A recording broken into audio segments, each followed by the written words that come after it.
ప్రపంచ క్రైస్తవులైన వార్లారా, మీ అందరికీ ఈ ఉదయకాలమున నా శుభాశీస్సులు, శుభోదయములు. దేవుడు మిమ్మలను, మీ కుటుంబ సభ్యులను ఆశీర్వదించాలని నిండు మనసుతో కోరుకుంటూ ప్రార్థన చేస్తున్నాను. ప్రపంచ క్రైస్తవులైన వార్లారా, ఈరోజు నేనేం చెప్పాలనుకున్నానంటే దేవుని ప్రేమ గురించి, దేవుని ఉగ్రత గురించి నేను మీకు చెప్పాలనుకున్నాను. దేవుడు ఉన్నవాడు అయిన అనువాడు అయిన దేవుడు నన్ను మీ కింద మీ పనివాడిగా ఎంచుకొని నాతో మాట్లాడుతూ ఉన్నాడు.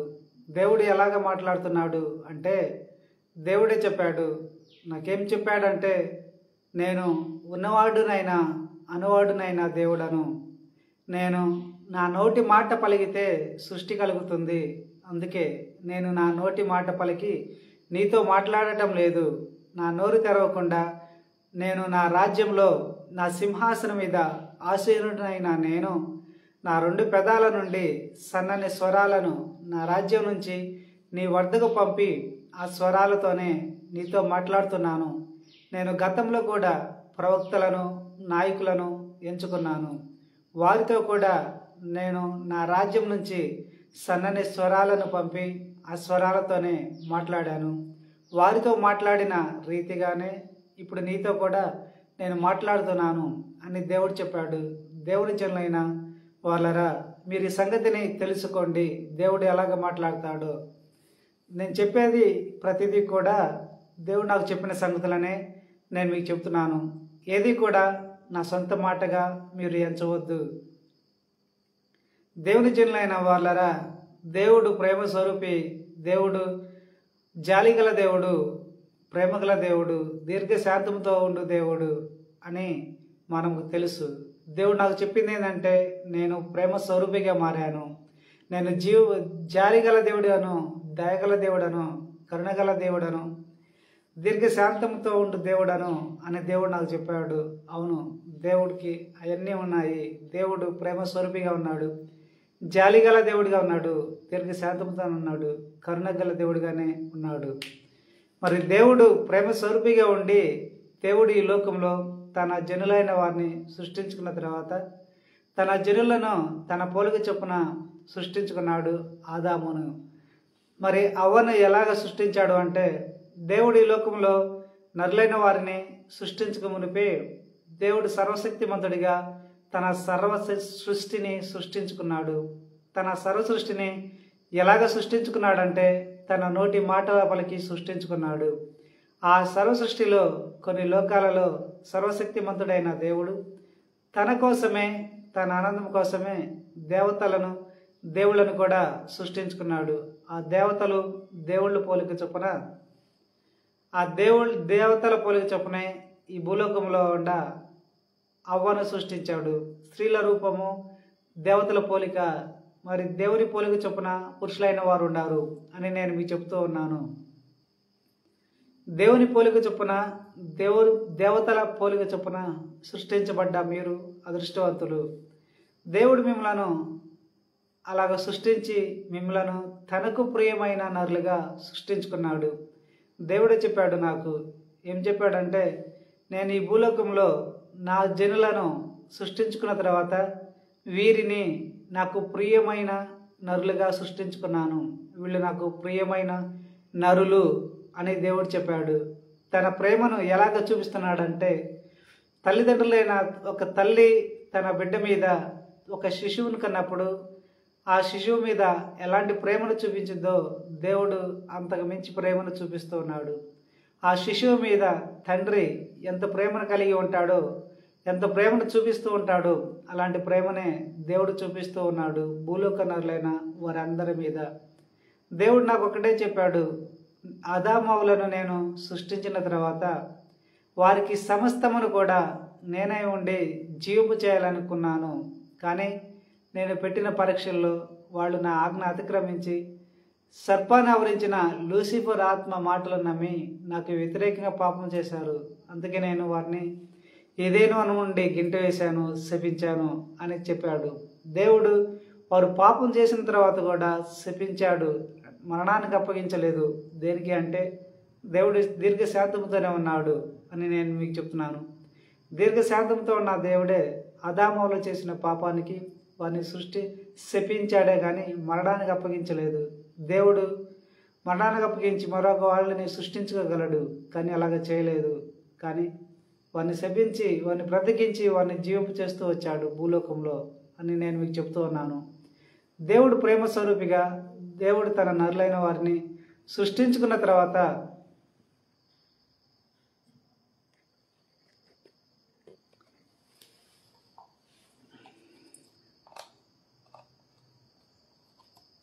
దేవుడు ప్రేమ స్వరూపిగా ఈ భూలోకంలో తన నరులైన వారిని సృష్టించుకున్న తర్వాత వారికి సమస్తము తానే ఉండి జీవం చేస్తూ వచ్చాడు. ప్రేమ స్వరూపిగా వారి మీద తన పూర్తి ప్రేమను చూపించటానికి దేవుడు ఏం చేశాడంటే తన పరలోక రాజ్యంలో తన సింహాసనం మీద ఆసీనుడైన దేవుడు తనను తాను తగ్గించుకొని తన జనులైన వారితో మమేకమైపోయి కలిసి జీవిస్తూ వారి మీద తన పూర్తి ప్రేమను చూపించాలని కోరుకొని తాను తగ్గించుకొని వచ్చి ఈ భూలోకానికి వచ్చి తన పూర్తి ప్రేమను చూపిస్తూ ఉన్నాడు దేవుడు.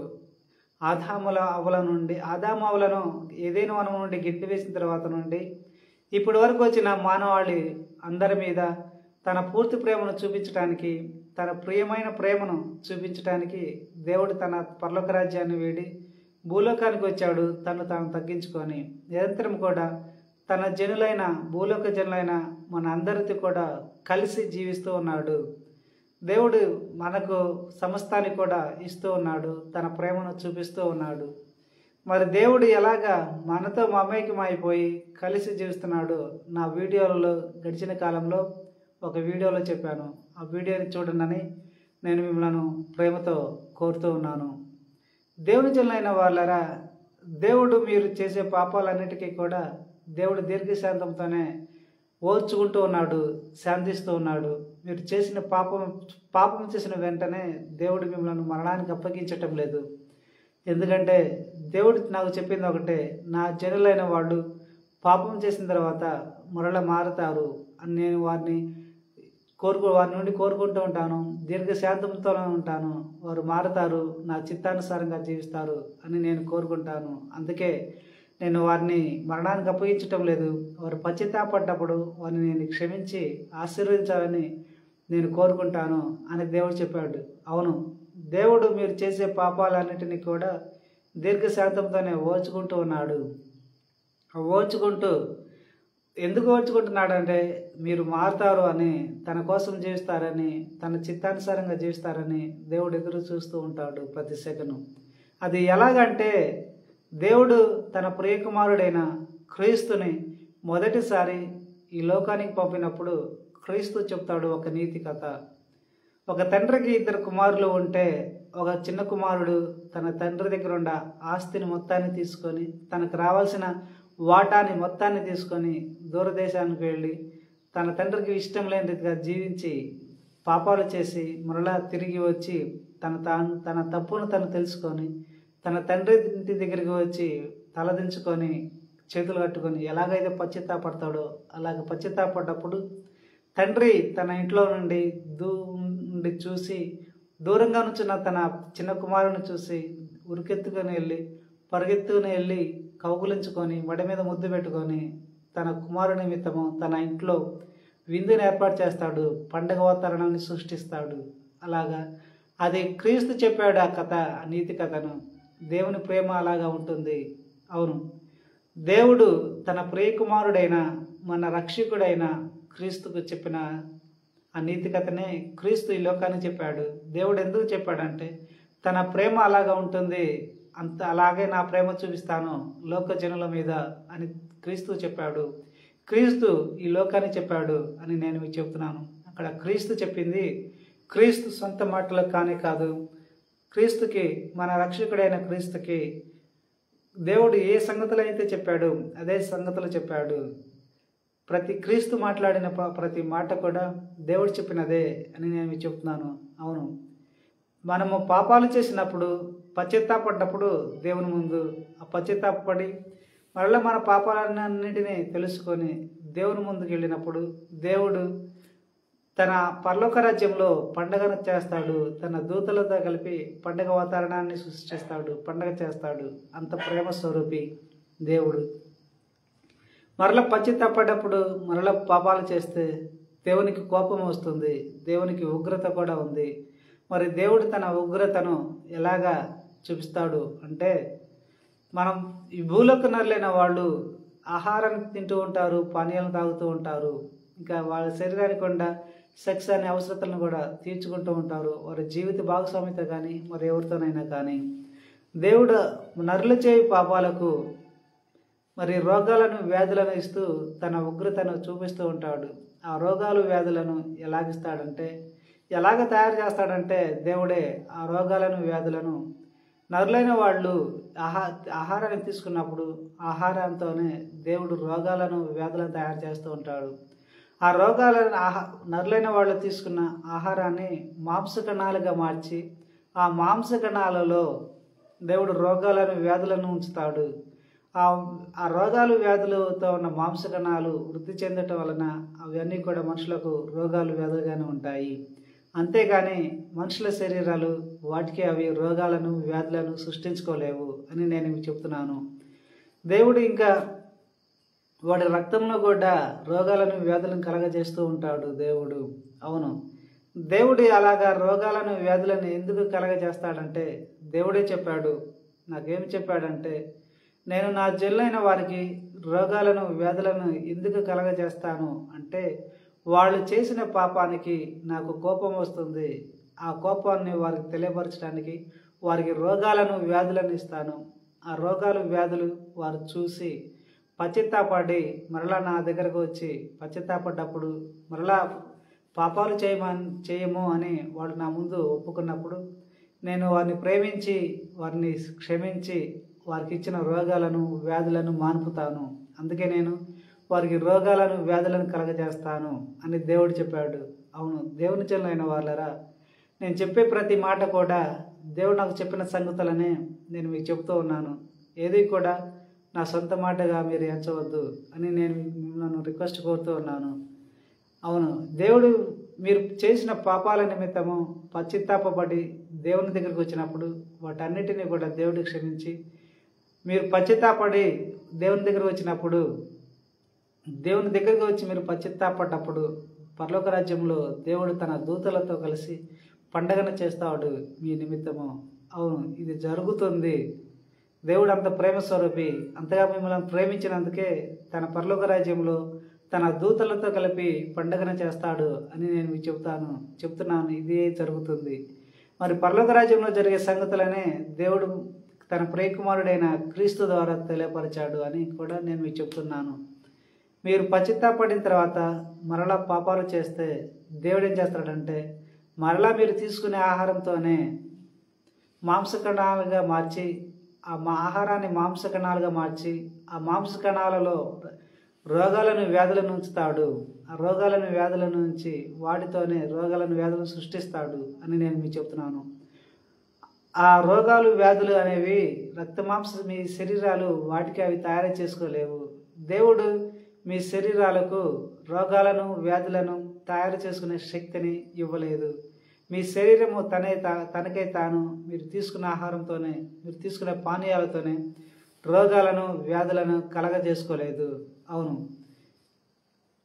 దేవుడే మీరు చేసిన పాపాలకు రోగాలను వ్యాధులను కలగజేస్తున్నాడు అని నేను మీకు చెప్తూ ఉన్నాను. మరి హెచ్ఐవి ఇలాంటి రోగాలు ఎందుకు వస్తున్నాయంటే, మనుషులైన వాళ్ళకి దేవుడు కామం అనే అవసరతను ఇచ్చినప్పుడు ఆ అవసరతను వివాహ బంధం ద్వారానే వారు తీర్చుకోవాలని దేవుడు నిర్ణయించాడు. కానీ మనుషులైన వాళ్ళు భూజంతువులతో పశువులతోనూ ఇంకా పరాయి స్త్రీలతోనూ తన కామ వాంఛను తీర్చుకోవడం వలన దేవుడు హెచ్ఐవిని సృష్టించాడు.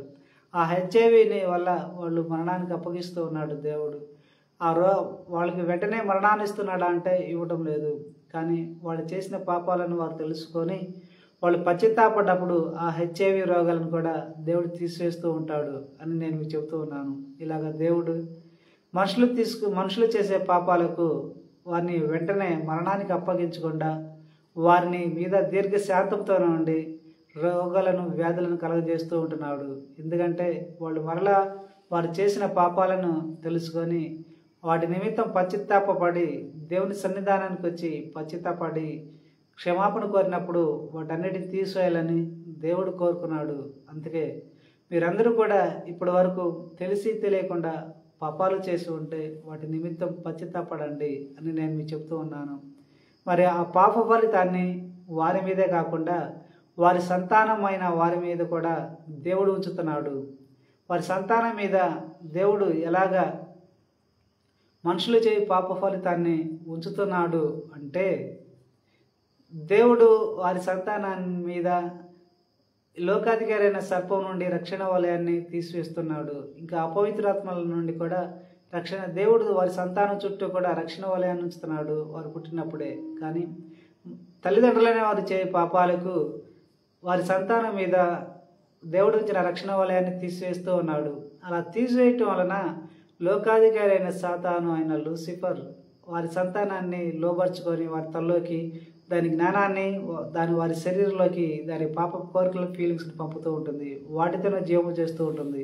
అపవిత్రాత్మలకు కూడా వారు ఆ సంతానంలోకి ప్రవేశించి వారిని జీవము చేస్తూ ఉంటారు. ఇలాగ చేస్తూ ఉంటాయి. అపవిత్రాత్మలు వాటికి నచ్చినట్టుగా మనుషులైన వారిని జీవం చేస్తూ ఉంటాయి అని నేను మీకు చెప్తూ ఉన్నాను. ఇంకా దేవుడు రక్షణ వలయాన్ని తీసివేయటం వల్ల అపవిత్రాత్మలు వస్తాయి. మరి మన తల్లిదండ్రులైన వారు చేసిన పాపానికి పిల్లల మీదకి రోగాలను వ్యాధులను కూడా రప్పిస్తూ ఉంటాడు. ఎలాగ రప్పిస్తాడంటే, పిల్లలైన వాళ్ళు తీసుకునే ఆహారంతోనే తీసుకునే పానీయాలతోనే రోగాలను వ్యాధులను కలగజేస్తూ ఉంటున్నాడు దేవుడు. రోగాలను వ్యాధులను కలగజేసేది ఎందుకంటే, తల్లిదండ్రులైన వాళ్ళు వారి సంతానము ఆ తల్లిదండ్రుల ముందు రోగాలు వ్యాధులతో బాధపడటాన్ని చూసి వారు చేసిన పాపానికి అని గుర్తించి పశ్చాత్తాపడతారు. పశ్చాత్తాపడ్డప్పుడు నా దగ్గరకు వచ్చి క్షమాపణ కోరుతారు, పశ్చాత్తాపడతారు. అప్పుడు నేను వారి రోగాలను వ్యాధులను తీసివేయాలని కోరుకున్నాను అని దేవుడు చెప్పాడు. అవును, మీరు చేసే పాపాలకు మీ సంతానానికి దేవుడు రక్షణ వలయాన్ని తీసివేస్తూ ఉన్నాడు. అవును, ఆ రక్షణ వలయం లేకపోవడం వలన లోకాధికారి అయిన సాతాను మీ సంతానంలోకి దాని లోక సంబంధమైన జ్ఞానాన్ని పంపుతుంది, శరీర సంబంధమైన జ్ఞానాన్ని పంపుతుంది, ఇంకా పాప సంబంధమైన జ్ఞానాన్ని పంపుతుంది. దాని పాప కోరికలను ఫీలింగ్స్ అన్నిటినీ కూడా వారి శరీరంలో పంపుతుంది. ఇదే కాకుండా వారిని జీవింపు చేస్తూ ఉంటుంది. అపవిత్రాత్మలలో కూడా దేవుడు అవకాశాన్ని ఇస్తాడు వారి శరీరంలో పోయి ప్రవేశించడానికి. కేవలం మీరు చేసిన పాపాలకే దేవుడు మీ సంతానానికి రక్షణ వలయాన్ని తీసివేస్తూ ఉంటున్నాడు. మీ సంతానము తప్పుదోవ పడుతుందంటే, పాపాలు చేస్తున్నారంటే అంత మూల కారణము మీ సంతానం చుట్టూ దేవుడు ఉంచిన రక్షణ వలయాన్ని తీసివేయటం వల్లనే.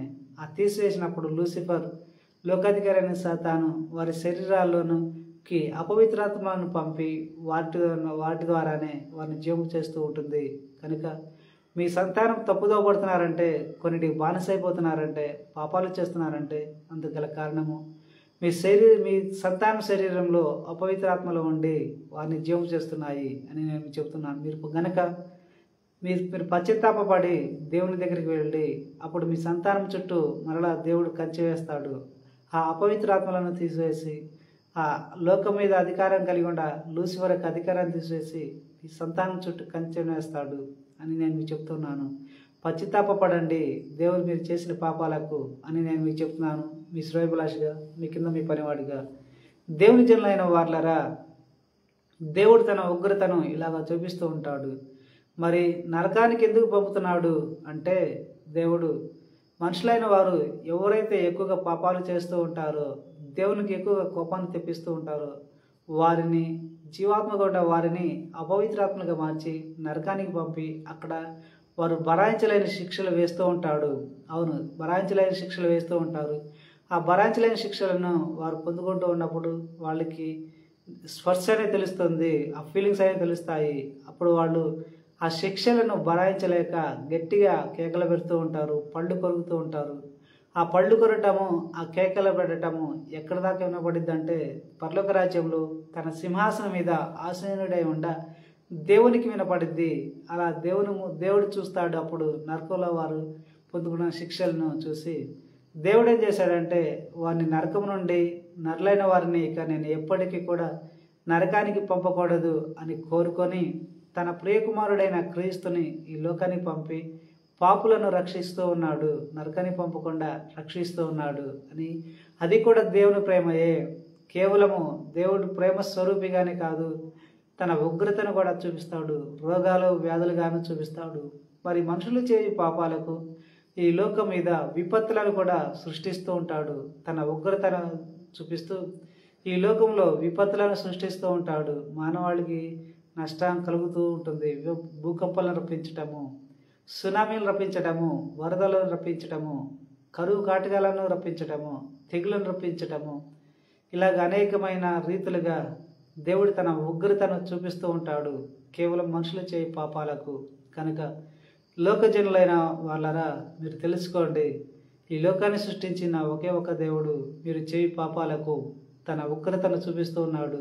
ప్రకృతిలో విపత్తులు సృష్టిస్తూ ఉన్నాడు, భూకంపాలను రప్పిస్తూ ఉన్నాడు, విపత్తులు సృష్టిస్తూ ఉన్నాడు, రోగాలు వ్యాధులను కలుగజేస్తూ ఉన్నాడు, సునామీలా సృష్టిస్తూ ఉన్నాడు, వరదలు రప్పిస్తూ ఉన్నాడు, కరువు కాటకాలను రప్పిస్తూ ఉన్నాడు.